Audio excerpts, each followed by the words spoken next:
ठीक है, फिर हम स्टार्ट करें। तो इलेक्ट्रोकेमिस्ट्री में हमने आपको electrolytic cell and galvanic cell दोनों बता दिया है। नेक्स्ट अब हम मूव कर रहे हैं आपका कंसंट्रेशन सेल के ऊपर। ठीक है। लास्ट इक्वेशन या इससे रिलेटेड जो इक्विलिब्रियम से रिलेटेड क्वेश्चन थे वो सब मैंने आपको बता दिए हैं।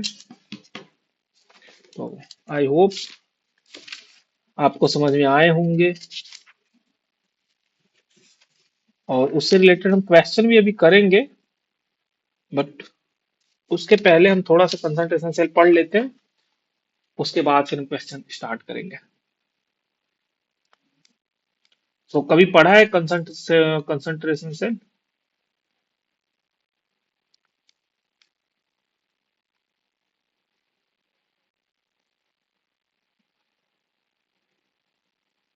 कंसंट्रेशन सेल से पहले मैंने आपको जो सॉल्ट ब्रिज होता है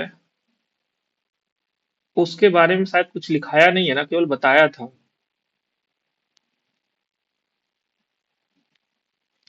तो पहले वही लिख लो। इम्पोर्टेंस ऑफ सॉल्ट ब्रिज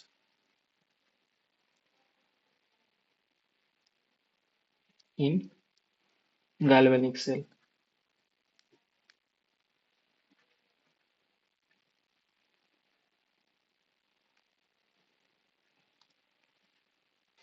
क्या इलेक्ट्रोलिटिक सेल में भी यूज होता है?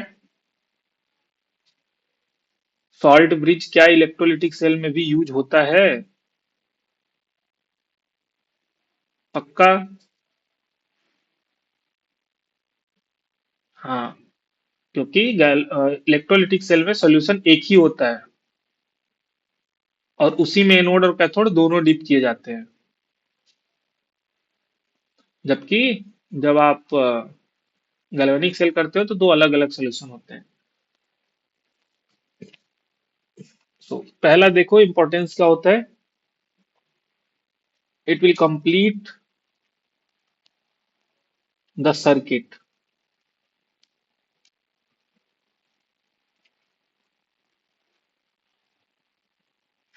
सर्किट अगर आपको याद हो तो जो हम ऐसे करके बनाते हैं, एक यहाँ पे एनोड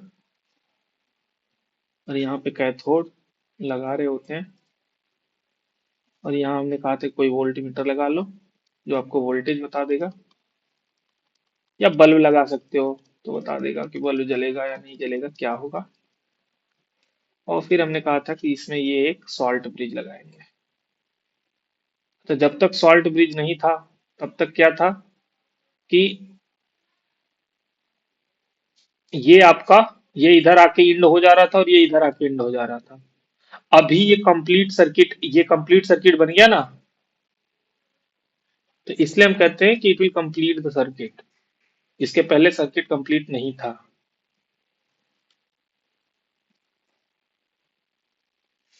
अच्छा, मटेरियल क्या यूज किया जाता है सॉल्ट ब्रिज बनाने के लिए?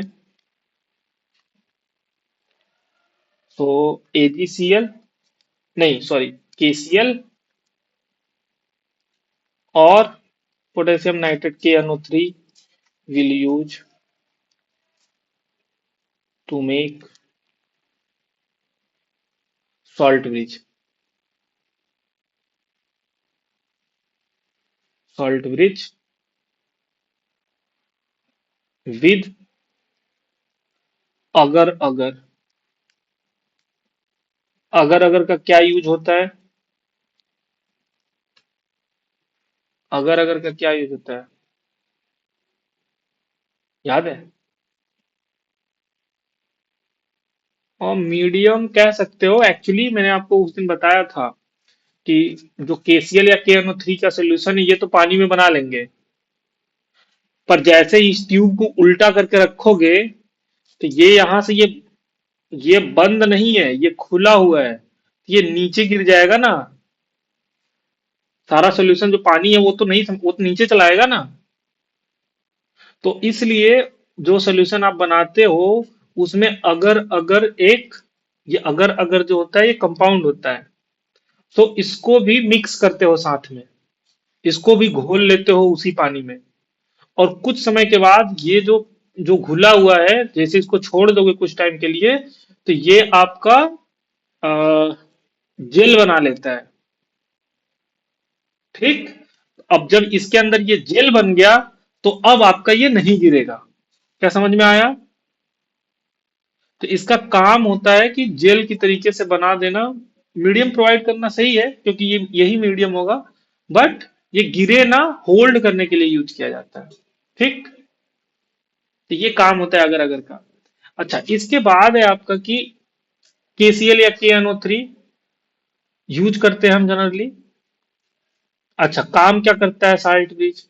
एक तो सर्किट कंप्लीट करता है, दूसरा न्यूट्रल कर रहा होता है दोनों तरफ जो सोल्यूशन है।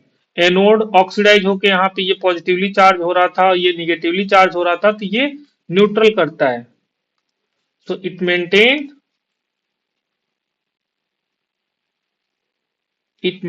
The neutrality of the anodic and cathodic solution.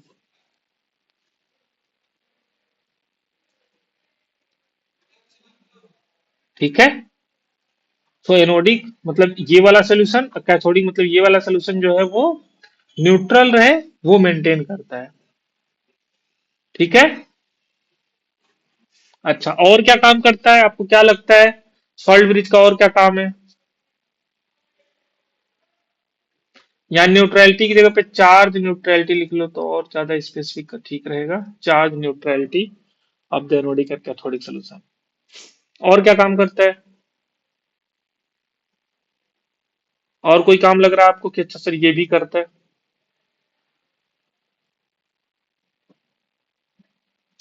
दोनों तरफ चार्ज को न्यूट्रल कर रहा।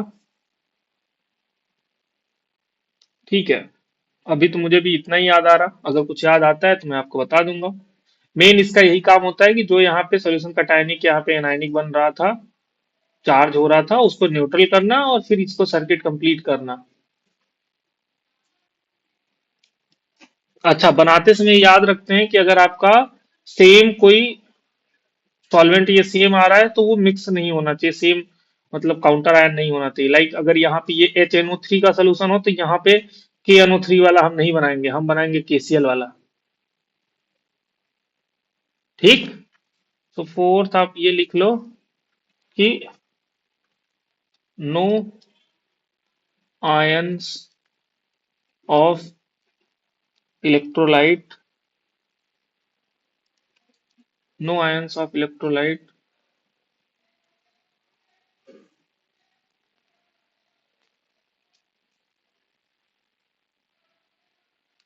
No ions of electrolyte will same with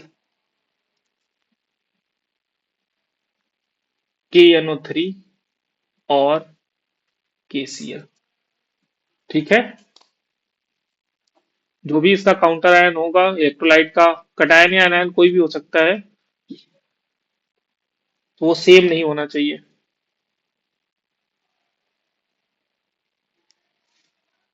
ठीक है। इसके बाद हम मूव कर रहे हैं आपके कंसंट्रेशन सेल के ऊपर।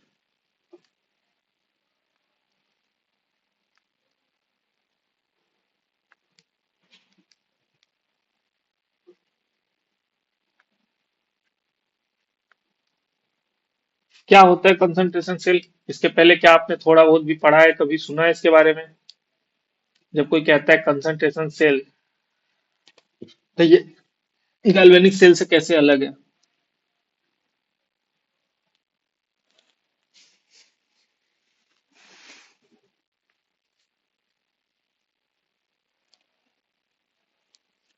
कभी सुना है या कुछ नहीं, इसके बारे में नहीं जानते आप कंसंट्रेशन सेल के बारे में? अच्छा, तो सुनो। जो कंसंट्रेशन सेल होता है वो गैल्वेनिक सेल से कंप्लीटली डिफरेंट है। कैसे? गैल्वेनिक सेल में दो अलग अलग आयंस होते हैं। एक ऑक्सीडाइज हो रहा होता है, एक रिड्यूस हो रहा होता है, और फिर उनका इलेक्ट्रोड पोटेंशियल जो होता है उससे हम डिफाइन करते हैं कि सेल काम करेगा नहीं करेगा, या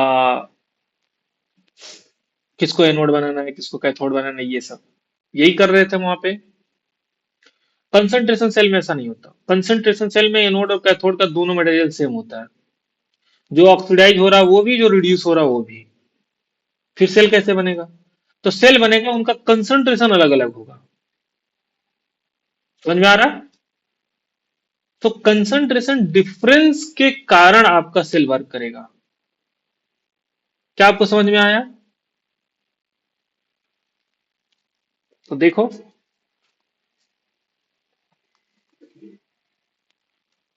इट इज, या इट कंसिस्ट लिख लो, या मैं आपको या तो बुक का लैंग्वेज लिखा देता हूं। When same metal electrode, when same metal electrode are dipped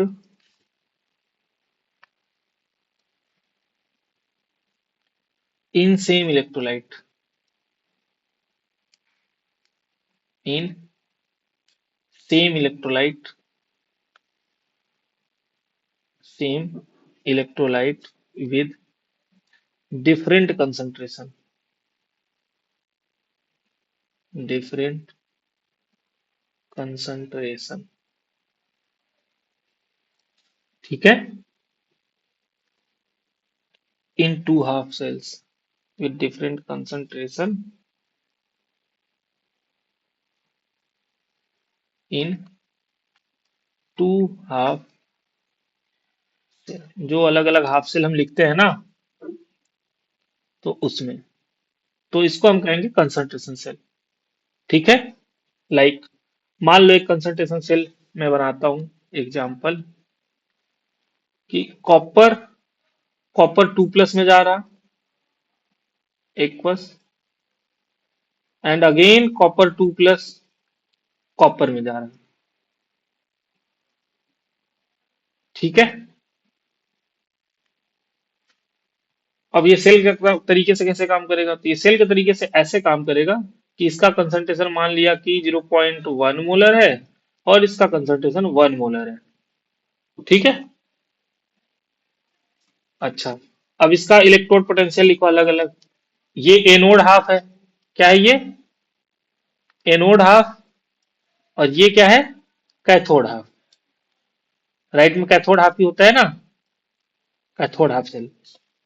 अच्छा, हम अलग अलग रिएक्शन लिखते हैं कि अलग अलग जो इलेक्ट्रोड है उन पे अलग अलग क्या रिएक्शन हो रही होंगी। तो एनोड पे ऑक्सीडेशन होगा, कॉपर आपका, कॉपर 2+ में जाएगा, 2 इलेक्ट्रॉन रिलीज करेगा, एंड कैथोड पे कॉपर, वही कॉपर 2+, 2 इलेक्ट्रॉन लेके एंड कॉपर में चला जाएगा। क्या ये समझ में आया? अच्छा,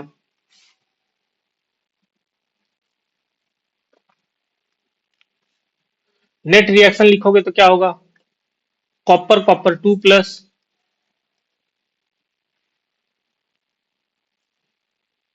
अच्छा ये कॉपर सॉलिड से कॉपर सॉलिड भी चला जाएगा, चला गया ना। देन ओनली बचा कॉपर 2+ से कॉपर 2+, ये कॉपर 2+। अच्छा, इसको कंसंट्रेशन अगर जो ऑक्सीडाइज हो रहा है, अगर इसको मैं मान लो कि ये C1 कंसंट्रेशन पे है, ठीक, और जो रिड्यूस हो रहा है उसको मान लो कि ये C2 कंसंट्रेशन पे है, सही है। तो देखो, ये आपका जो ऑक्सीडाइज हुआ राइट साइड में, ये C1 कंसंट्रेशन हो जाएगा, और जो लेफ्ट साइड में है ये C2 कंसंट्रेशन हो जाएगा, यही होगा। ठीक है।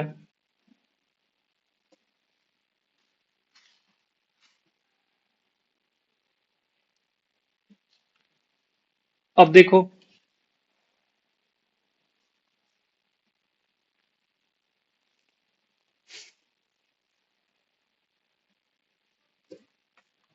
इसके लिए अगर E0 सेल निकालोगे, जब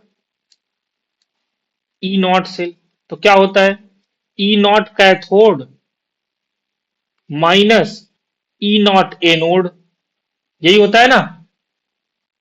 कैथोड का रिडक्शन पोटेंशियल वाला रखो। अच्छा, दोनों का रिडक्शन पोटेंशियल ही रखते हैं, दोनों मेटल का। तो अगर इसका ई होगा रिडक्शन का, तो इसका जब हम ऑक्सीडेशन का लिखेंगे तो माइनस ई होगा। यही होगा ना। या ई नॉट कर दिया मान लो, तो पुट कर दो। कैथोड का रिडक्शन ई नॉट हो गया। एनोड का फिर से इसका रिडक्शन लिखने जाओगे तो ये फिर से ई नॉट ही हो जाएगा। दोनों का वैसे भी आपको पता है कि अगर सेम मेटल है तो उनका और दोनों का रिडक्शन पोटेंशियल तो सेम ही होगा ना कॉपर के लिए। तो ये आ जाएगा 0। तो याद रखना कि जो भी आपका कंसंट्रेशन सेल होता है उसका स्टैंडर्ड इलेक्ट्रोड पोटेंशियल जो होता है वो 0 होता है। तो standard electrode potential of concentration cell क्या होगा? 0। ठीक है। हमेशा चाहे मेटल कुछ भी हो। क्यों? क्योंकि उसका हमेशा कैथोड का रिडक्शन पोटेंशियल और एनोड का रिडक्शन पोटेंशियल सेम होगा, क्योंकि मेटल सेम है। तो ई नॉट आपका 0 आ गया। अच्छा, ई सेल लिखो तब कैसे होगा? E cell is equal to E naught cell minus 0.0591 upon n log Q. यही होगा। अच्छा, ई नॉट सेल 0 हो चुका है हमें पता है। तो ई सेल क्या आने वाला है? E cell is equal to minus 0.0591 upon n. अच्छा, लॉग क्यू। क्यू क्या होता है? प्रोडक्ट कंसंट्रेशन अपॉन रिएक्टेंट का। प्रोडक्ट साइड में ये है तो C1 अपॉन रिएक्टेंट साइड में कौन है? ये C2। तो C1/C2 हो गया इसका। तो ये आपका एक जनरल फॉर्मूला आ गया।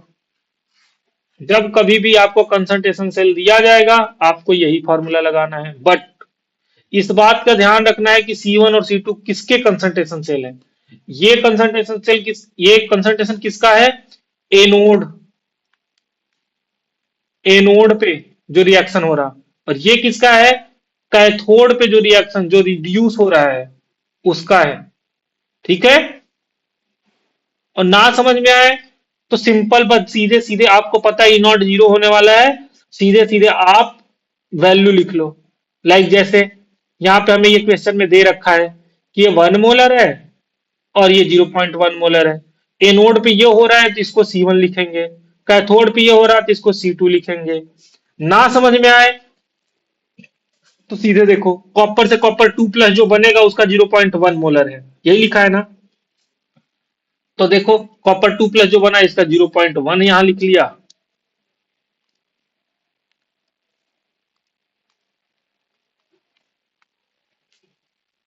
और कॉपर 2+ से जो कॉपर जाएगा वो 1 मोलर का कॉपर जा रहा है।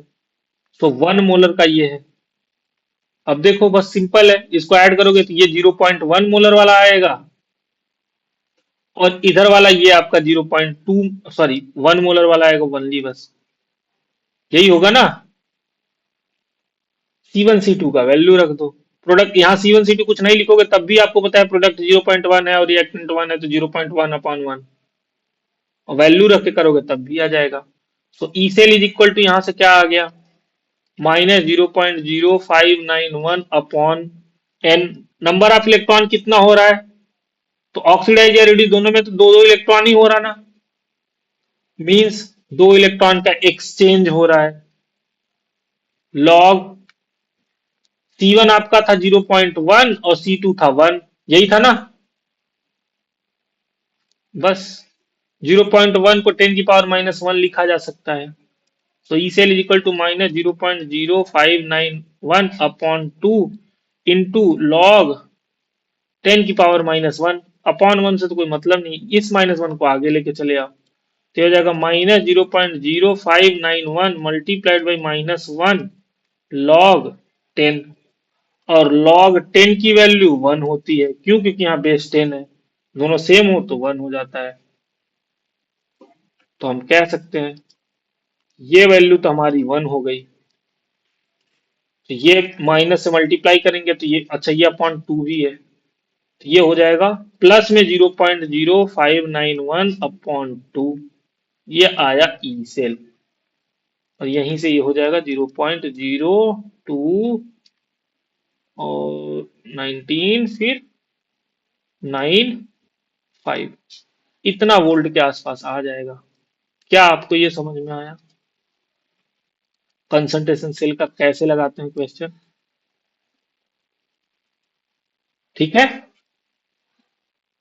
तो ऐसे कभी भी कंसंट्रेशन सेल आएगा तो इस तरीके से आएगा। अच्छा, अभी मैंने आपको सेल बना के तो दिखाया ही नहीं कि इसका सेल दिखता कैसा है।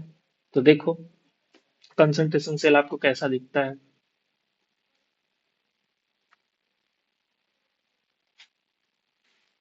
कंसंट्रेशन सेल में एक ही आपका, जस्ट लाइक इलेक्ट्रोलिटिक सेल, आपका एक ही कंटेनर होता है। ठीक है।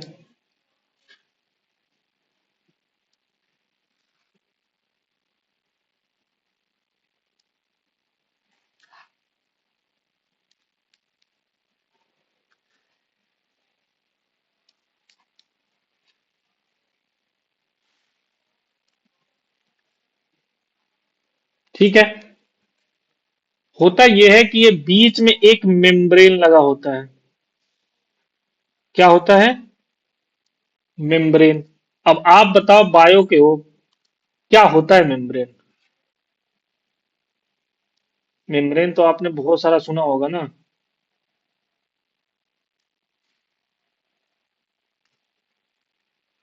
क्या?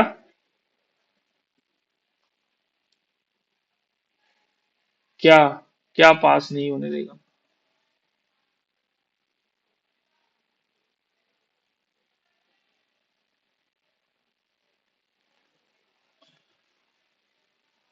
बाउंड्री की तरफ?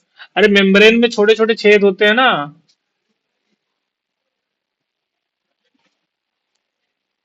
अच्छा, मेम्ब्रेन में नहीं होते?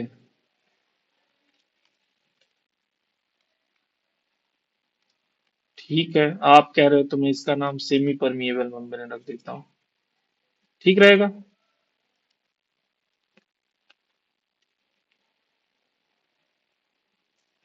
अरे आयंस भी चले जाते हैं।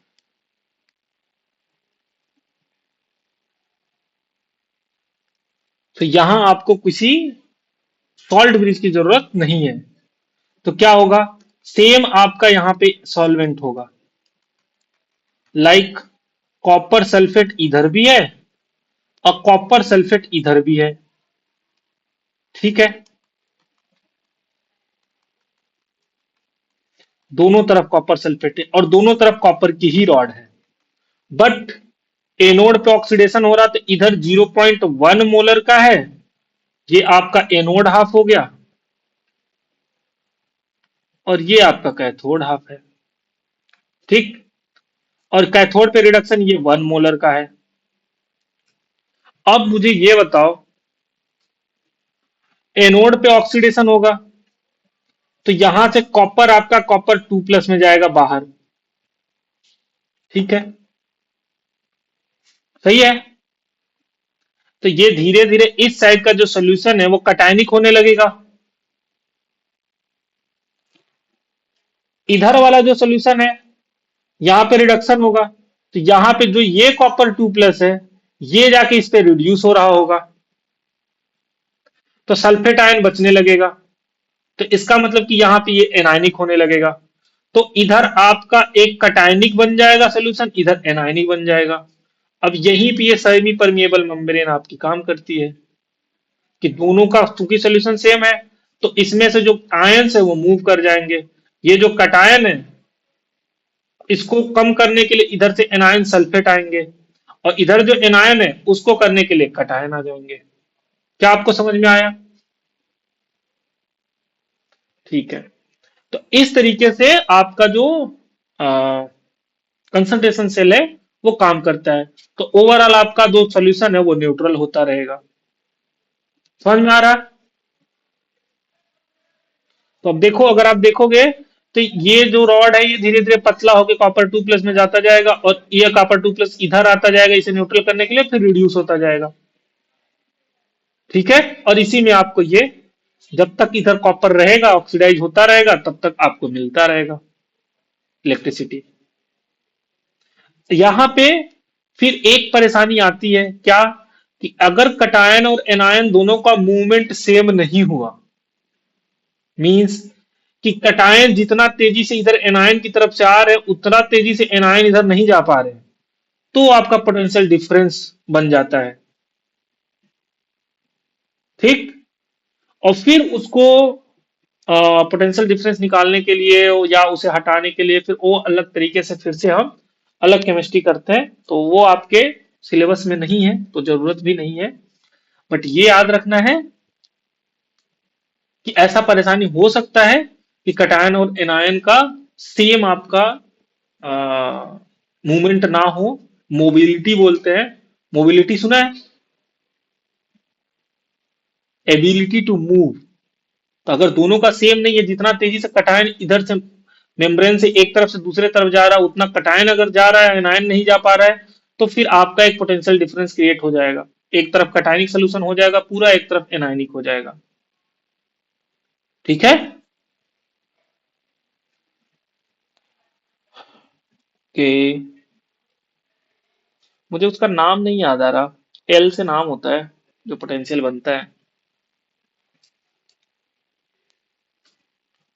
ठीक है, कोई बात नहीं, आप में उतना सब कुछ है भी नहीं।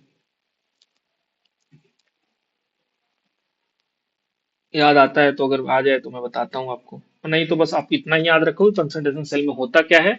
दोनों रॉड सेम होते हैं, इलेक्ट्रोड, बीच में सेमी परमिएबल मेम्ब्रेन होता है जिससे कटायन और एनायन मूव कर सकते हैं। दोनों तरफ सेमी परमिएबल मेम्ब्रेन का जो सोल्यूशन होता है, सेम सोल्यूशन सेम इलेक्ट्रोलाइट का होता है, बट डिफरेंट कंसंट्रेशन का होता है। ठीक। अच्छा, सेल को वर्क करने के लिए ई सेल क्या चाहिए, पॉजिटिव चाहिए ना। डेल्टा जी निगेटिव होना चाहिए, और डेल्टा जी निगेटिव के लिए ई सेल पॉजिटिव चाहिए, क्योंकि डेल्टा जी के फॉर्मूले में ऑलरेडी -NF ई सेल आएगा, तो माइनस तो ऑलरेडी है, तो वो पॉजिटिव ना हो जाए इसके लिए जरूरी है कि वहां पे सारे टर्म को पॉजिटिव रखा जाए। तो एन और एफ नंबर ऑफ इलेक्ट्रॉन और फैराडे, तो वो तो पॉजिटिव ही रहेगा। ई सेल, ई सेल को पॉजिटिव होना चाहिए। ई सेल अगर पॉजिटिव होगा तभी जाके आपका जो सेल है वो वर्क करेगा, कंसंट्रेशन सेल। अगर ई सेल पॉजिटिव नहीं हुआ, नेगेटिव हो जाए, तो -NF ई सेल में जैसे ही माइनस ई पुट करोगे ओवरऑल डेल्टा जी पॉजिटिव आने लगेगा, रिएक्शन नॉन स्पॉन्टेनियस हो जाएगी और सेल वर्क नहीं करेगा। समझ में आया? अब अगर ई सेल को पॉजिटिव करना है तो ये वैल्यू पूरी तो पॉजिटिव ही आनी है। इसको पॉजिटिव होने के लिए पक्का है कि यहां से लॉग से जो वैल्यू निकले वो निगेटिव में निकले। अगर लॉग से वैल्यू निगेटिव में निकलेगी तो हमेशा फिर माइनस माइनस पॉजिटिव हो जाएगा। हो सकता है ना? अब इसको, लॉग से वैल्यू निगेटिव में कब निकलती है, log 1 का वैल्यू 0 होता है। log 10 पे 1 था, और 10 से कम करते करते जैसे 1 पे पहुंचा तो 0 हो गया। अब यहां log 1 से छोटा कुछ अगर आएगा तो हमेशा वैल्यू निगेटिव आने वाली है। क्या बोला मैंने? लॉग का अंदर जो वैल्यू है अगर वो 1 से छोटा हुआ, 1 पे तो 0 हो गया, अगर उससे छोटा हुआ तो निगेटिव में आने लगेगा। लाइक देखो, अभी यहाँ पे कितना था, log 0.1 था ना, इस 1 को हटा सकते हैं क्योंकि उससे कोई मतलब नहीं है। log 0.1 था, 1 से छोटा है ना, इसलिए ओवरऑल इसकी वैल्यू -1 आई है ना। तो जब भी log के अंदर ये जो वैल्यू है ये 1 से छोटी होगी, हमेशा वैल्यू निगेटिव में आएगा। अच्छा, इसमें वैल्यू log छोटी कब होगी, ये वैल्यू जो है ये 1 से छोटी कब होगी, जब आपका C2 C1 से बड़ा होगा। क्या आपको समझ में आ रहा है? जब C2 C1 से बड़ा होगा उस समय पे ये वैल्यू निगेटिव हो जाएगी। तो रिएक्शन को स्पॉन्टेनियस होने के लिए, अभी आपका फॉर्मूला क्या आया था, E cell is equal to -0.0591 upon n log C1 by C2। यहां पे ये ध्यान रखने योग्य है कि जो C2 का वैल्यू होना चाहिए, C2 should be greater than C1 for spontaneous reaction. Spontaneous reaction और स्पॉन्टेनियस रिएक्शन होने के लिए और फॉर फिजिबिलिटी, रिएक्शन फिजिबल हो, सेल काम करने योग्य हो, so for feasibility of the cell, cell तभी फिजिबल है जब C2 C1 से बड़ा होगा। तो C2 C1 से बड़ा होगा तो ओवरऑल ये वैल्यू हमेशा 1 से छोटी आने वाली है। ऊपर से नीचे वाला बड़ा होगा तो हमेशा 1 से छोटी आएगी ना। लाइक यहाँ पे 1/2 हो, 5/7 हो, 3/5 हो, कुछ भी हो, 3/4 हो, पर नीचे वाला बड़ा हो तो हमेशा ये 1 से छोटा होगा। 1 से छोटा होगा तो वैल्यू निगेटिव में आएगा लॉग में जब निकालोगे, और निगेटिव निगेटिव पॉजिटिव की ई सेल पॉजिटिव, अगर ई सेल पॉजिटिव तो delta G is equal to minus n F E cell में, माइनस में एन एफ ई सेल, ये पॉजिटिव तो ओवरऑल डेल्टा जी निगेटिव, और डेल्टा जी निगेटिव अगर होगा तो सेल इस जो रिएक्शन है वो स्पॉन्टेनियस हो गई, सेल फिजिबल हो गई। क्या आपको ये बातें समझ में आई? ये था आपका टोटल जो आपको पढ़ना था कंसंट्रेशन सेल में। और यहां पे ये लिख सकते हो कि for spontaneous reaction E cell should be positive also, E cell should be positive, और इसको होने के लिए C2 should be greater than C1। क्या आपको ये समझ में आया? ठीक है। अब हम कुछ इलेक्ट्रोकेमिकल सेल और फ्री एनर्जी का कुछ वर्क डन निकाल लेते हैं।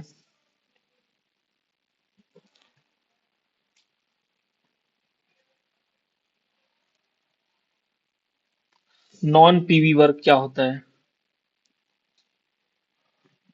Electrochemical cell and free energy, electrochemical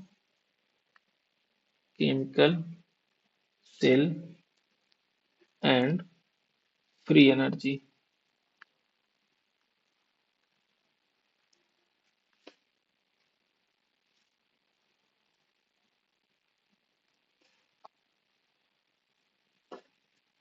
non PV work जो होता है, non PV work, non PV work का मतलब समझते हो?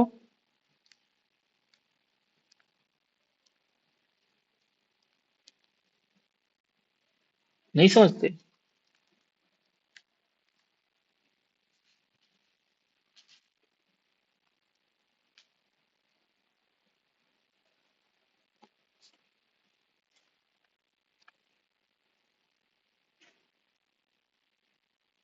हाँ,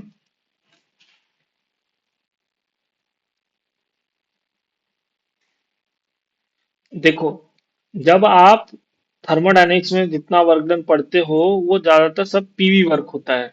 पीवी वर्क मतलब कि पी और वी के बीच में आप ग्राफ प्लॉट कर सकते हो, कर सकते थे ना वहां पे। क्यों? क्योंकि वहां पे प्रेशर और वॉल्यूम चेंज हो रहा था। Work done is equal to लिखते थे ना हम वहां पे कि पी डेल्टा वी माइनस का पी डेल्टा वी, तो वो पीवी वर्क था कि प्रेशर कितना लगा, कितना वॉल्यूम चेंज किया है आपने, या कितना प्रेशर और वॉल्यूम में क्या रिलेशन था जब चेंज हो रहा था P1 V1 P2 ऐसा करके। पर जब सेल में बात करते हो यहाँ पे कोई प्रेशर और कोई वॉल्यूम नहीं लगाया जा रहा, वॉल्यूम चेंज हो रहा है, वॉल्यूम तो उतना ही रहेगा सेल का, लेकिन सेल तो वर्क कर रही है ना। तो इसका वर्क डन कैसे निकालें? तो इसको कहते हैं हम नॉन पीवी वर्क, जो पीवी, पी प्रेशर वॉल्यूम इन सब पे नहीं डिपेंड है। ठीक। तो नॉन पीवी वर्क कैसे निकालते हैं? तो जो डेल्टा जी होता है यही आपका नॉन पीवी वर्क होता है। तो जब भी आपका इलेक्ट्रोकेमिकल सेल का वर्क, ये ईएलई का क्या मतलब है? Electrochemical work, work done by cell, work done by cell, W electric. ठीक है। अच्छा,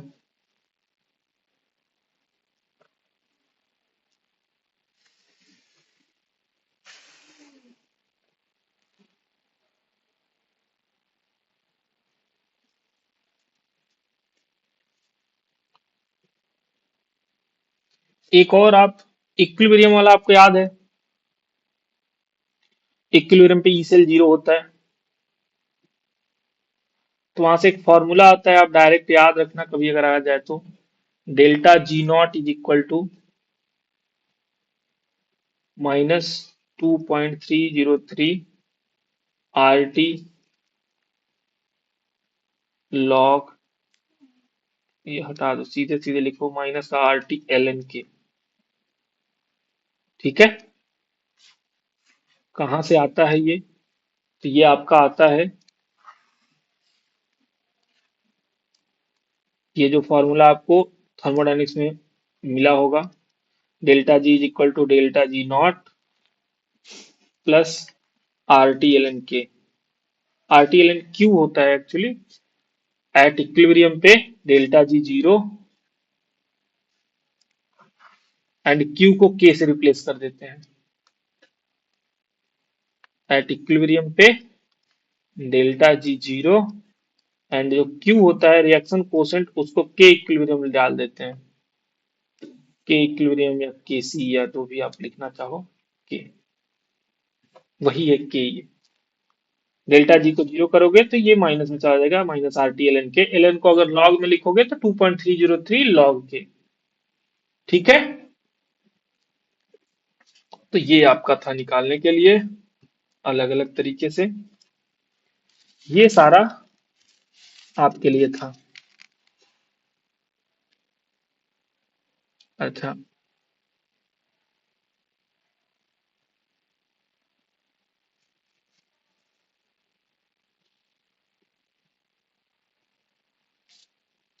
अब मान लो आपसे ऐसे क्वेश्चन एक दे दिया जाए, जस्ट क्या है, कैलकुलेट डेल्टा जी नॉट,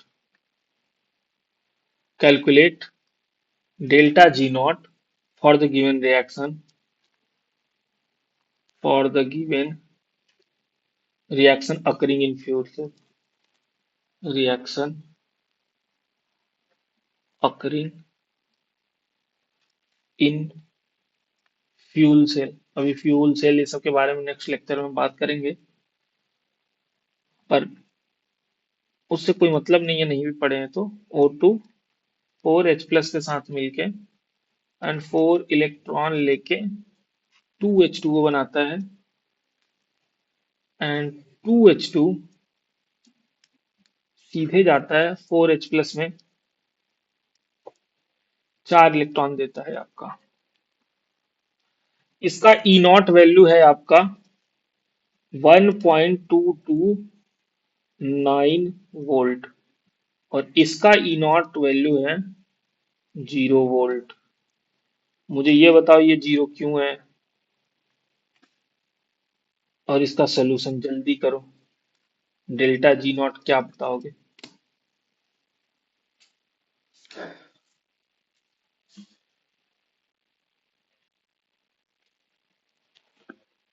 अरे यही तो है ना स्टैंडर्ड। हाँ, हाइड्रोजन रिड्यूस होता है या हाइड्रोजन ऑक्सीडाइज होता है तो उसका इनॉट वैल्यू जीरो होता है, तो बस यहाँ पे ऑक्सीडाइज हुआ है, H2 से प्लस में गया है। अब आप जल्दी से मुझे ये बताओ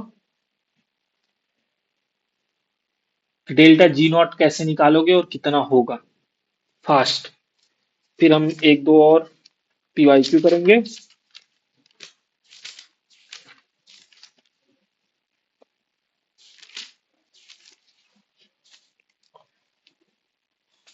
जल्दी करो आप।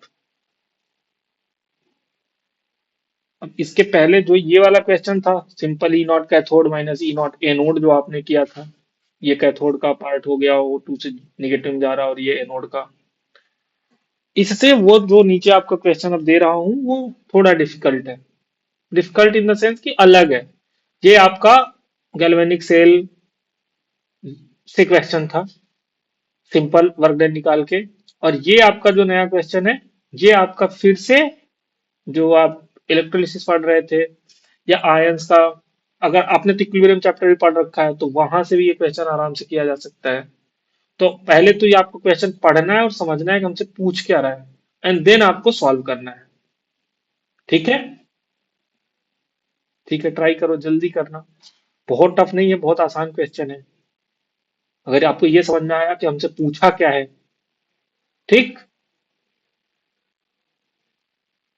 तो इसका आपने जो सॉल्व किया है वो सही है। फोर्थ ऑप्शन ही करेक्ट है। बहुत आसान था। सिंपल, आपसे अगर CH3COOH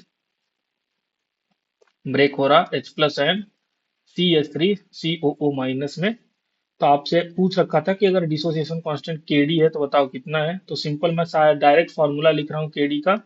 मैं डिराइव नहीं करूंगा कि ये केडी का फॉर्मूला आता कहाँ से है। KD is equal to C α² बटे 1 माइनस अल्फा। यहाँ पे C अल्फा लेते हैं 0 0, फिर 1 माइनस C अल्फा, ऐसा करके निकाला C 0 0, 1 माइनस C अल्फा ऐसे करके फिर निकालते हैं इसको। तो डायरेक्ट फॉर्मूला है। अब आपको कंसंट्रेशन यहाँ पे C दे रखा है। कितना दे रखा था? 0.007 मोलर। 0.007 मोलर। अल्फा होता है λm/λm0। यही होता है पक्का? या λm0/λm होता है, क्या होता है?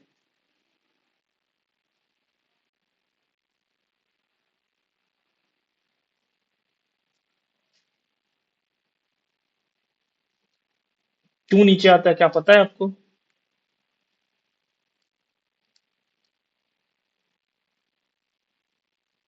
अरे अल्फा फ्रैक्शन होता है हमेशा। जो स्ट्रॉन्ग इलेक्ट्रोलाइट होता है उसका वैल्यू 1 होता है। उसके उसके बाद सब कुछ छोटा होता है। अल्फा एक से हमेशा छोटा होगा, तो एक से छोटा मतलब कि बड़ा नीचे तो आएगा ना। हाँ, तो λm हमें दे रखा है, शायद मोलर कंडक्टेंस दे रखा है 20। ये है ना molar conductivity, 20 Simon centimetre square पर मोल। तो ये 20 दे रखा है। λm0, λm0 अगर इसके लिए हम कैलकुलेट करेंगे तो क्या होगा? λm0 is equal to λm cation का और फिर प्लस एनायन का। तो आपको ये दोनों वैल्यू भी दे रखा था, 350 प्लस 50, सीधे सीधे करना था। 350 प्लस 50, तो यहाँ से 400 साइमन सेंटीमीटर स्क्वायर पर मोल, ये आना था। बस लाके यहाँ पे 400 पुट करना था। यहाँ से आपका 1/20 आ जाएगा। बस यहाँ पे पुट करना है। के डी इज इक्वल टू सी की जगह पे 0.007, अल्फा की जगह पे 1/20 का स्क्वायर अपॉन 1 - 1/20। बस इसको सॉल्व करना है और कुछ भी नहीं करना। ठीक है।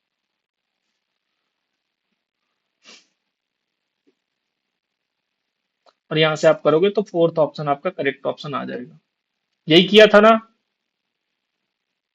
और कुछ तो नहीं करना पड़ा? ठीक है। Next question. अच्छा, 2024 और 25 में जो क्वेश्चन आया है वो आपसे हो जाएगा। बहुत आसान आसान क्वेश्चन था। उस टाइप का क्वेश्चन आपने कर रखा है। जैसे 2025 में आया था, if the molar conductivity lambda M दे रखा है, solution of monobasic weak acid का 90 siemens centimetre square, calculate its degree of dissociation. Simple, वहां तो केवल अल्फा पूछ रखा था और आपका लेमडा कटायन का एनायन का दे रखा था। तो ये बस इतना ही क्वेश्चन था। ये दोनों जोड़ के इतना ही क्वेश्चन था, इतना ही। किसी मोनोबेसिक एसिड का दे रखा था 0.00, सॉरी 0.05 आपको दे रखा था 20 की जगह पे। यहाँ पे 0.05 है, यहाँ पे दोनों को जोड़ के लिखना था। ठीक है, तो ये आपका हो जाएगा, इससे तो कोई मतलब नहीं है।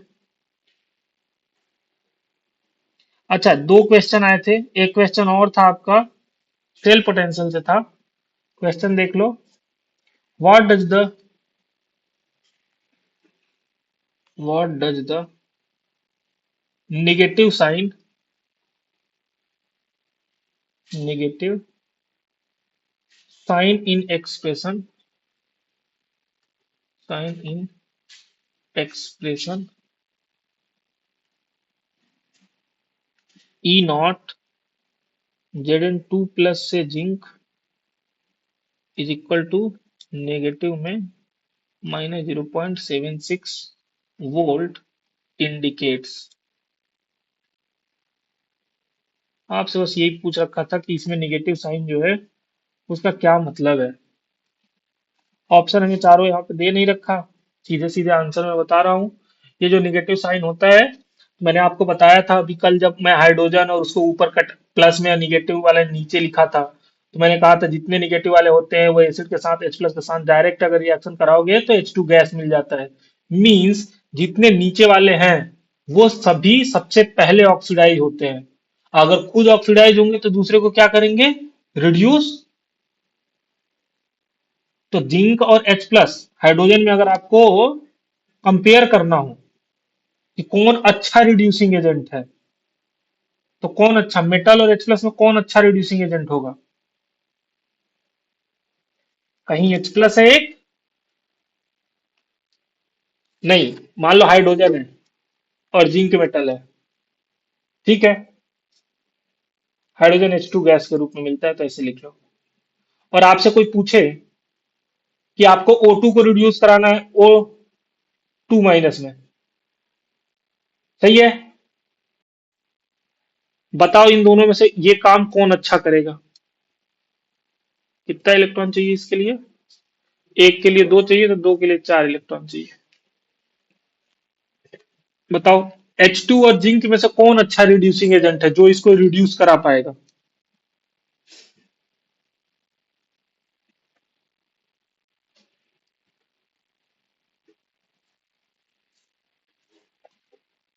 उसका जीरो है, जीरो। हाँ,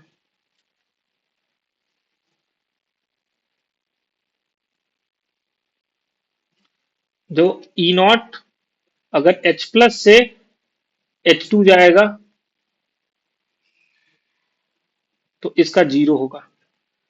अब मुझे ये बताओ कि इन दोनों में से कौन ऐसा है, इन दोनों में से कौन अच्छा रिड्यूसिंग एजेंट है, मींस ये काम कर देगा O2 को O पे 2 माइनस में कन्वर्ट कर देगा। कौन अच्छा रिड्यूसिंग एजेंट है? जो रिड्यूसिंग एजेंट होगा वही रिड्यूस करेगा ना इसको। क्यों?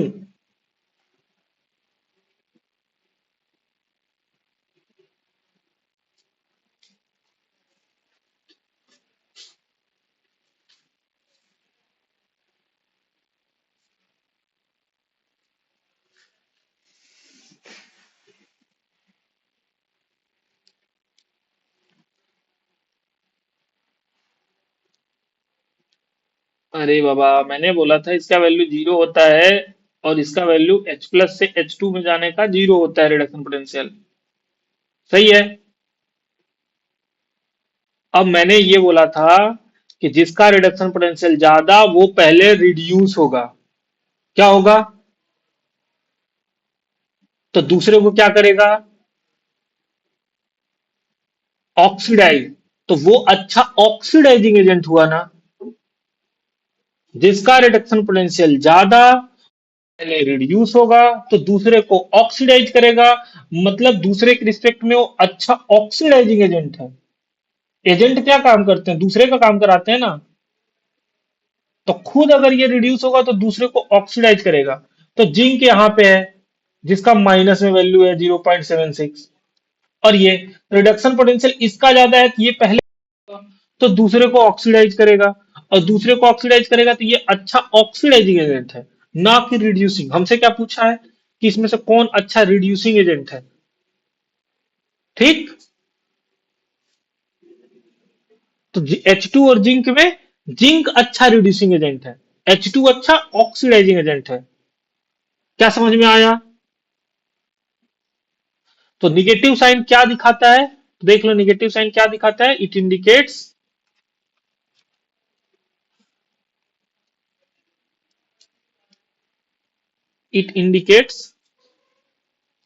That zinc is that zinc is more zinc is more reactive, more react than hydrogen, क्योंकि ये पहले मेटल है, तुरंत ऑक्सीडाइज हो जाएगा, ज्यादा रिएक्टिव है हाइड्रोजन, एंड एक्ट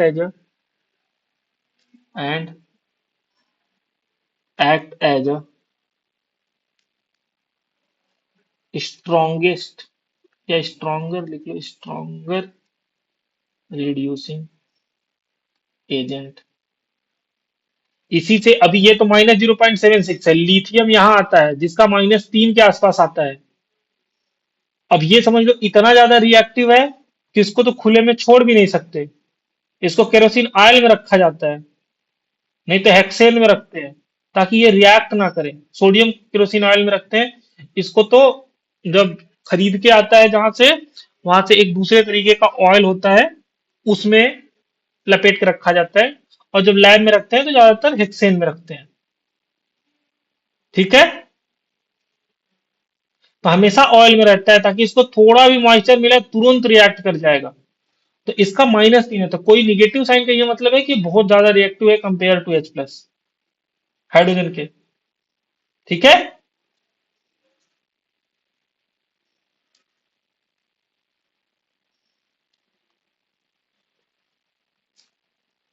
तो ये आपका सेकेंड क्वेश्चन था।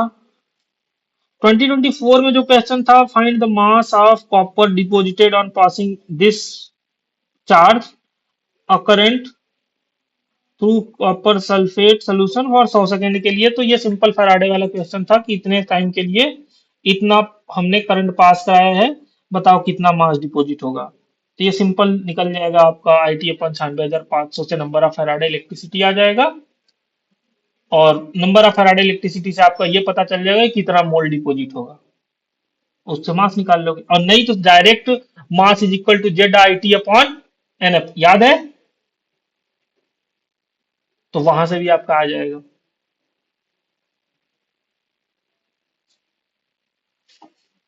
ये याद है ना, एक जो फॉर्मूला हमने पढ़ा था, जो मोलर मास होता है वो डायरेक्टली प्रोपोर्शनल टू कितना चार्ज आपने पास किया है उसके बराबर, और इसको हटाओगे तो ये Z equivalent weight into Q, and mass is equal to Z, Q is equal to IT। Z को क्या लिख सकते हो, जो आपका मोलर मास होता है, जेड इक्विवेलेंट वेट होता है ना, और इक्विवेलेंट वेट क्या होता है,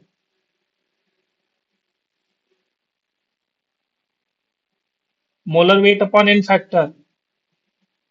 तो बस वहीं से आ जाएगा Z into IT into n, और नंबर ऑफ फैराडे इलेक्ट्रिसिटी से डिवाइड करते हैं जब आप पर मोल पे निकालने जाते हो।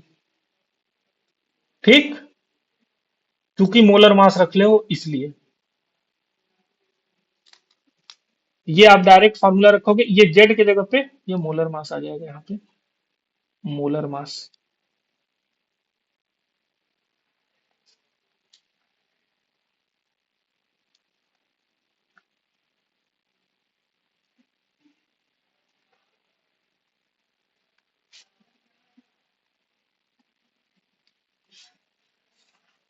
ठीक है, एन आपका एन फैक्टर है, एन क्या है यहाँ पे, एन फैक्टर। ठीक है,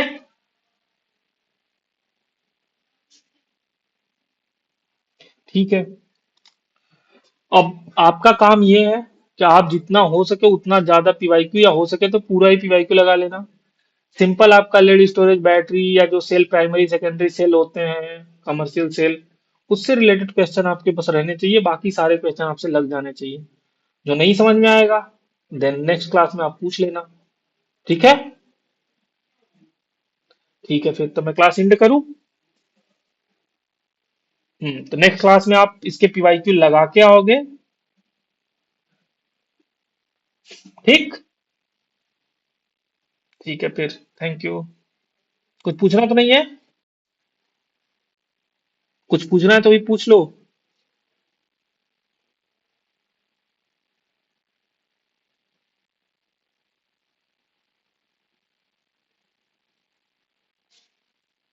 तो क्लास एंड करूं।